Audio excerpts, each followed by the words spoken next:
난동 난사는 이제 좀 심각한 경우고 일반적으로 요즘 교육 관련해서 지적하는 것 중에 하나는 문해력이 떨어진다. 그래서 그런 얘기들 많잖아요. 저도 그런 경험 있었는데 3일, 뭐 사흘 뭐 이런 거 잘 모르고 처음 들어봤다 이렇게 고등교육을 받았는데도 이런 경우가 있고 그래서 이게 어디서 오는 건지 모르겠는데 하여튼 교육에서 기인한 거 아닌가라는 막연한 의구심도 있는데요. 선생님 생각은 어떠십니까?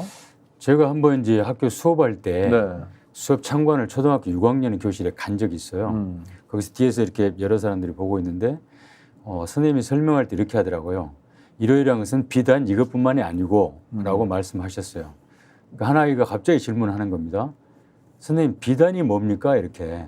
그러니까 옆에 선생님이 잠깐 당황하고 있을 때 옆에 친구가 실크 그러는 거예요.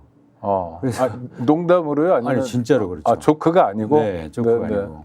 그러니까 그렇게 근데 선생님이 이제 그걸 보면서 깜짝 놀란 거죠. 실크 그러니까. 그래서 선생님이 이렇게 지도해서 비단이 어떤 건지를 설명해 줬던 기억이 나는데 그런 식으로 이제 여전히 문해력은 많이 부족하죠, 현재. 그래서 문해력에 대한 이해를 높이고 또는 문해력을 높이기 위한 이제 연구 과제도 우리 혁신미래교육 추진위원회의 가장 중요한 과제였습니다. 그럼 어떻게 높여요? 그래서 지금 현재 초등학교 1, 2학년 대상으로 저희들이 연구를 했고 이 초등학교를 넘어가면 사실 문해력을 높이기가 안정시키거나 급격하게 높이기가 쉽지 않기 때문에 초등학교 1, 2학년 저학년 때부터 문해력 훈련을 좀 강화하는 것이 가장 필요하거든요. 네.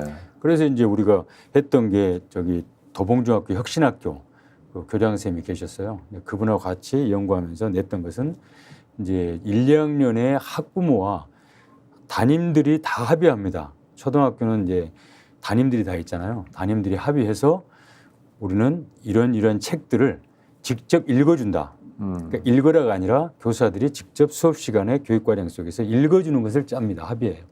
합의하고 그리고 학부모들도 책을 학교에서 제공해서 이런 책들은 반드시 읽고 그 후기나 이런 것들을 홈페이지에 올리게 했어요. 그럼 부모도 집에서 책을 읽어주는 겁니까? 그렇습니다. 아이들하고 같이 읽거나 읽어주거나.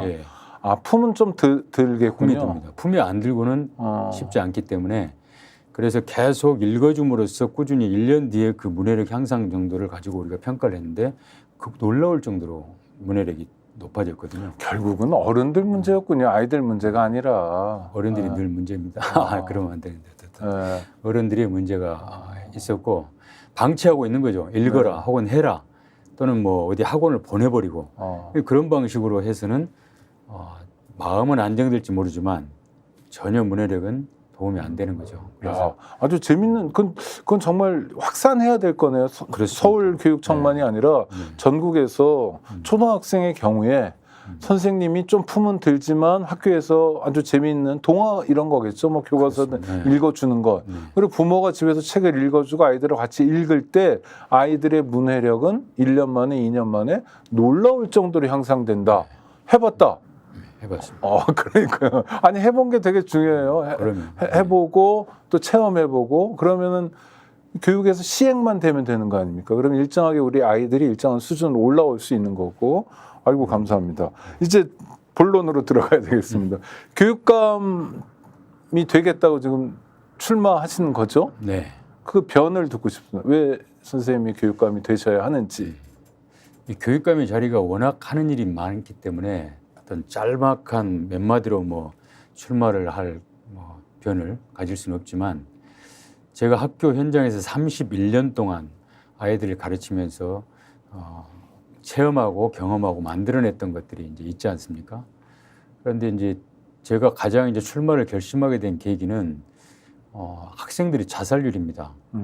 학생들이 지금 아마 작년에 2023년에 서울에서만 학생이 몇 명이나 스스로 목숨을 끊었는지 혹시 통계를 모르시죠? 네.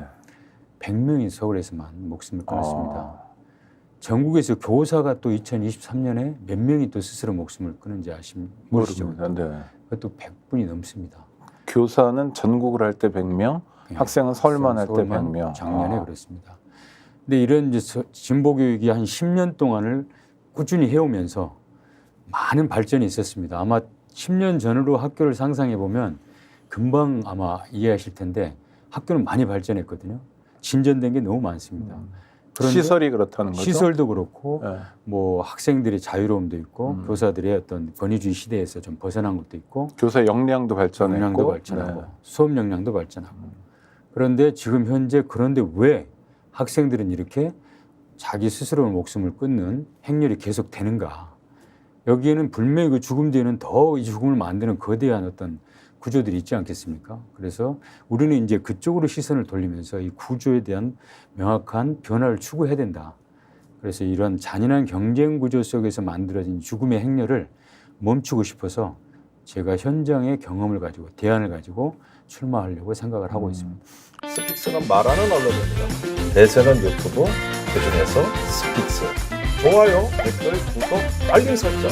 여러분이 저희를 사랑해 주시고 우리가 여러분을 사랑하는 4가지 방법입니다.